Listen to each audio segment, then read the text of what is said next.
This is John BALIK for Ironman Magazine, and I'm having the pleasure here today to be sitting with Mr. America, PhD, Mr. Everything in bodybuilding and science, as far as the science of bodybuilding, Bob Gajda. Bob, welcome. Oh, glad to be here. It's hard to find, but I guess worth the trip. Absolutely. I want to start off by really going back into the history of how you got into all of this and when you first discovered a barbell, and what was that like?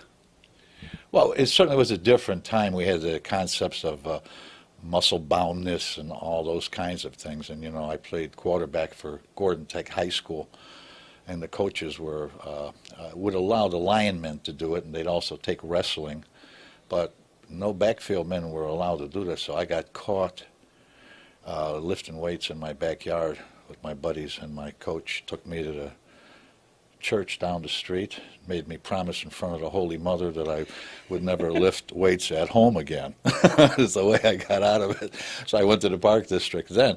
At the end of the summer, I showed up, and the coach was bragging about me. I could throw the football 20 yards farther. I was another 5-10 pounds heavier and bigger, faster, stronger, and all lifting weights. And all the guys, when he told them all I did was calisthenics and stuff like that, and throw the football through the tire, that was the ideal at the time. Now we've shifted. We've gone completely the other way. So the beginning impetus, what was the catalyst was to improve? Obviously, you had to go against the grain here, so you had to be an independent thinker. Against the belief system.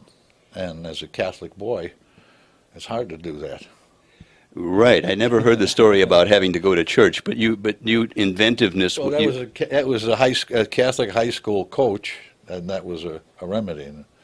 So you worked out at the Park District, but what led you to the thought that weights were going to make you better, or you wanted to be stronger, or what was it? It's the experience itself. You know when you start doing it, and the guys that are doing it, you know. And I'm always reminded of the quote that you always quote with Vince Gajda, that the idea that you look at weights and they all seem dumb, but you got to be smart to use them. Then you look at machines, they seem smart, but you got to be what to use them. Yeah, what you got to be what to use them. Yeah, well, as Vince, the second part was Vince would say that the machines look scientific but aren't. Yeah. But still, we're getting down to the basic question. You know, you as a 14, 15-year-old football player, that was a huge step going against what the coach said. So was there a magazine picture or friends that talked you into it, or how did you get into it? Basically, when I was in 8th grade at St. Boniface Grade School, the Sister Mary Theon gave me a book. It was by a guy by the name of John Cross from Wisconsin. I'll never forget this book. It was Let's Take the Hard Road. And he wrote a sequel to that, was The Hard Road to Manhood, or something in that order. But it was, for a Catholic, it was an ideal situation. It was progressive training. It was Bill Pearl, carte blanche. 3 sets, and here's how you do it. So it was a bodybuilding book. It was a bodybuilding book, and it had pictures of Steve Reeves in there. They had pictures of John Gremick in there, Frank Lath. I can remember all the guys. Bill wasn't in there. He was too young, I guess, at the time they did the book. But in any event, that was my inspiration. So a nun gave you this book. Yeah. Now that's completely unbelievable. Yeah. Those were Franciscan nuns. Uh-huh. I pledge allegiance to the Franciscans. They helped to raise me. Well, what morality and virtue I have to come from them. Well, even more than your morality and virtue, it sets you on a life's path that you're still on.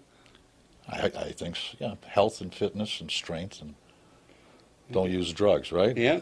And when I first met you was before the Division Street gym, which was your first gym with the YMCA. But let's go back. I know you were in the Air Force before that. After you went from high school playing football in high school, and you were a 3-letter man in high school, correct? Yes.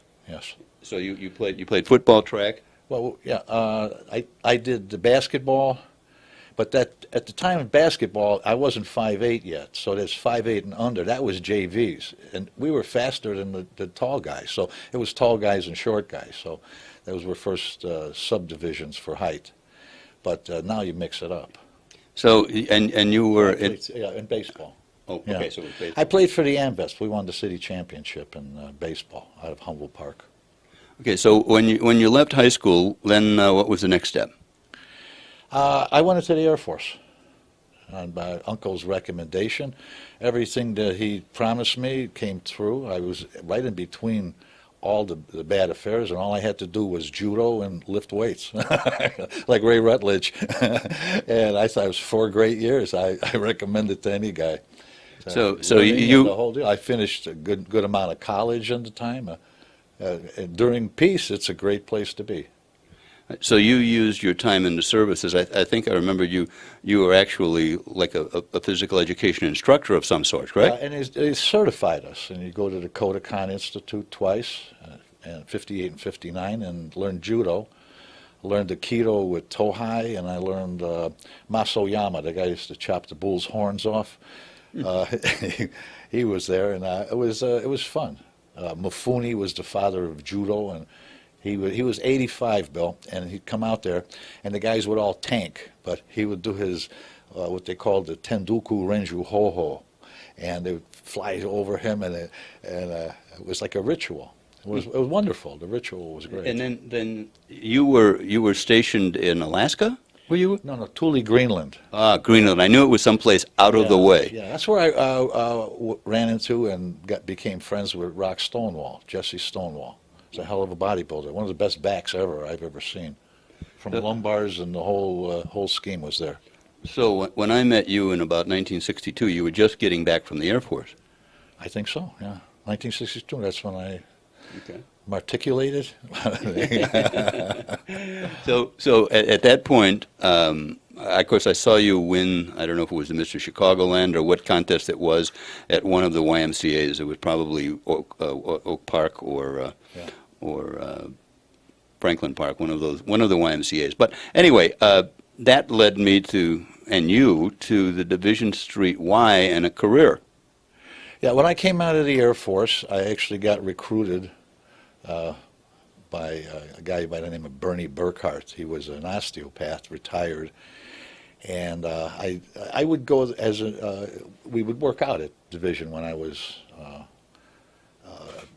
when I came out of the Air Force. But they offered me the job to be the physical director, so I went to George Williams College and got my degree there, and I'm certified as a YMCA International Secretary too. Okay, Not and everybody can say that. I can't, that's for sure. Well, it didn't matter at a time in history because there was a severe change in the culture of the YMCA. The so-called Black Caucus kind of took over the YMCA, and they wanted to get rid of the hernia factory, and I was a part of that. So here I felt strongly. And over the years, I had to defend myself while I was teaching hoodlums in the inner city how to do karate and lift weights and make them strong supermen, and I would have to go through a whole rationale on that. But when the Black Caucus took over, they wanted Head Start in the handball courts, and they get rid of the weights and all that stuff, and they changed their whole perspective, to be prisoner release. I think that's what it became. The judo instructor we had got his throat cut in front of the place. It just the whole thing changed. So I went to be a school teacher then. Yeah, the good part of that, I wasn't unfortunately not involved at that time, because my recollection was Division was mostly the space they gave you was a space that was in shambles, and number one, that you and I were definitely in the minority as anybody not of color. Yeah, that's all, never been an issue in my life, the color spectrum, but to be singled out by it, and then, there are guys that say, well, you should protest. No, it had to happen. I saw it as having to happen. Every ethnic group has to get to its time of pride, and then they have to live with that. Well, I don't know how, Division probably didn't last more than a year or so, and then Duncan YMCA, which was a much bigger, wealthier, even though it was still in the same general neighborhood, it was had much more money. They recruited you to really build something there. Yeah, well, that's the why I'm talking about. Okay. Division was a stepping stone to that. How I got in to the YMCA work was through Division Street YMCA. That's where Joe Teskey took me and walked me down Polish Broadway, and we would learn to fundraise. It was part of the fundraising. But the funny part of it is, I got plumbing tools. We built all the benches. We bolted them into the floor. Everything was pipe fitted. And so I learned how to do that then. So I started making equipment in those days. And Division, I think they say, still was there when they turned it down. How And so did was Duncan, in the degree. Duncan had a fantastic weightlifting space in the basement there. Yeah, I've got photos of that, of the guys working out there. So how did it come about that you created a weightlifting team that actually challenged the all-powerful Hoffman regime? Well, I fell in love with Olympic weightlifting, first of all. I mean, I thought it was great. When I won Mr. America, I had this feeling I had accomplished everything I wanted to do. Other competitions were beside the point. That was the one. That's what I trained for. I achieved it. I said, now, what's next? What do I do next? And then I said, team.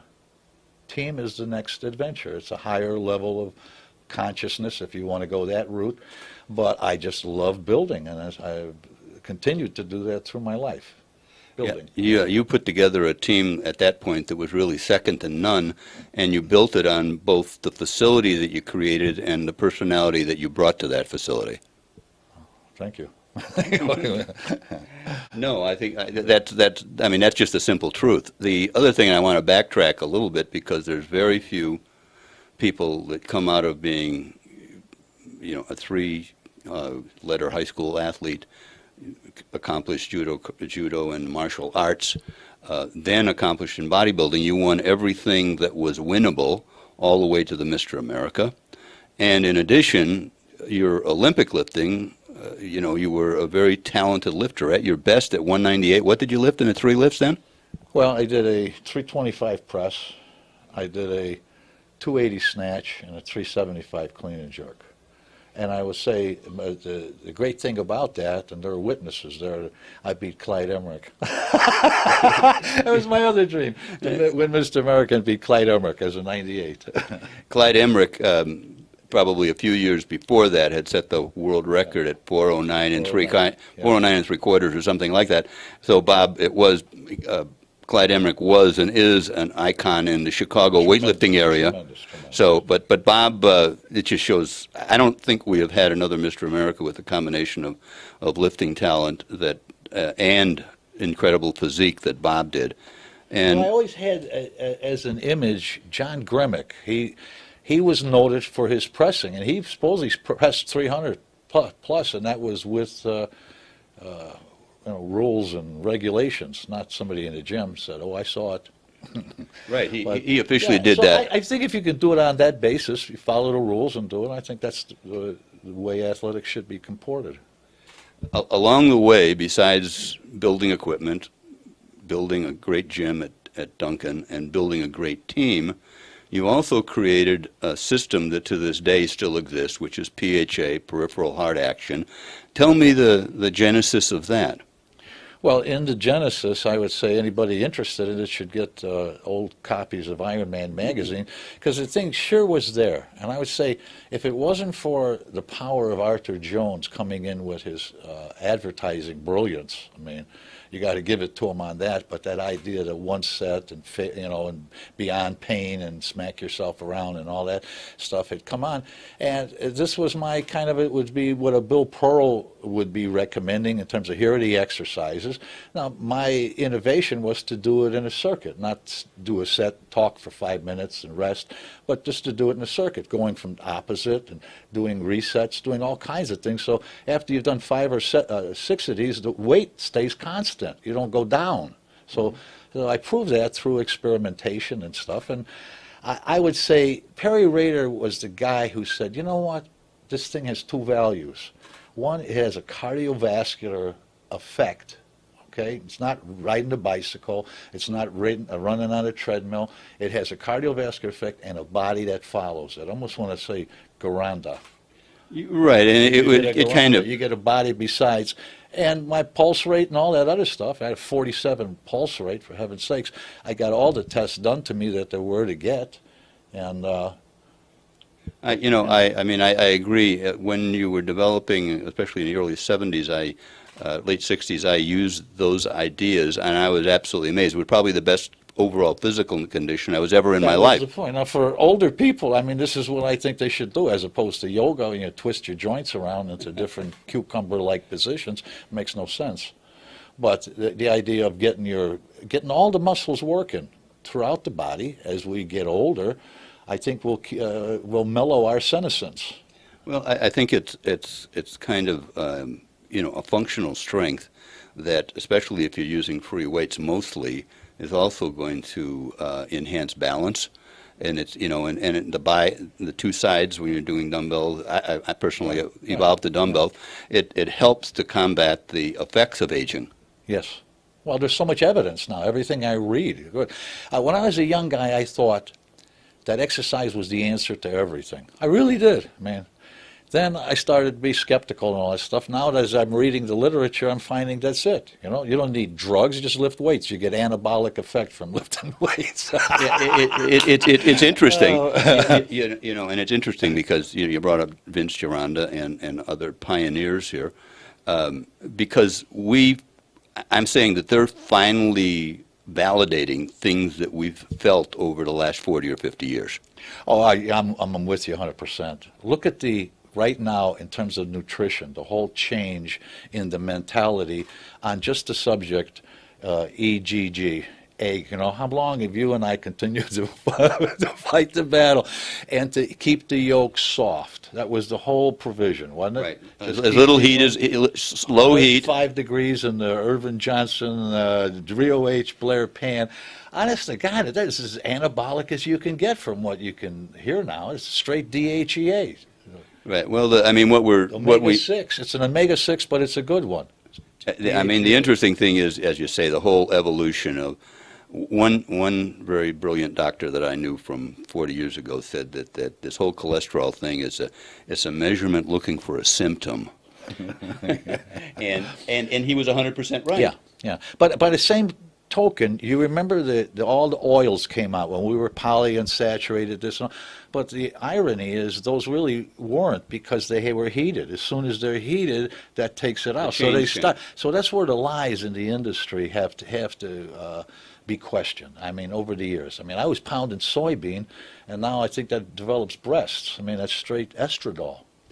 Yeah, it's an interesting. You can digest it. Right. Well, But the oil is straight estradiol. Yeah. And it's all the women's products. You go into any Walgreens or any pharmacy, all the women's products are soybean based. And now you hear this does not contain soybean. This does.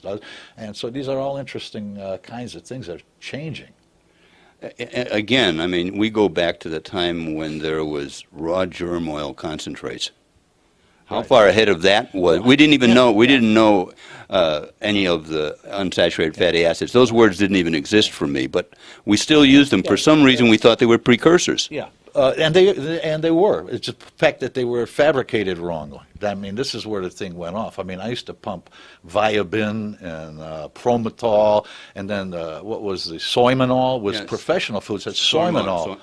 But all of those things were heated, which negates their value today. They can't. And even in the cold pressing, they started saying cold press. There's still heat. So if you get it in the seeds, I do the seeds. Yeah, or some kind of a Grind the seeds and put it all over your salad.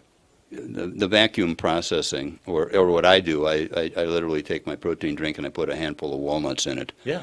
So I'm grind getting it though. Yeah, I grind it up. So, Yeah. That's been part of the evolution. We were on the right track, and most of what bodybuilding has, I'm going to say, learned from the 40s forward has now been validated in the 2000. But there's still a huge amount of just old wives' tales floating around that still refuse to die. John, as long as I've known you, been a friend for a long time, I've always enjoyed these discussions. I cannot wait to hear what's the latest in the field. Now, Bill, but back in the 80s, I kind of got out of bodybuilding as a subject. I got more involved in this other sports, with the volleyball, traveling with the Olympic team and stuff like that.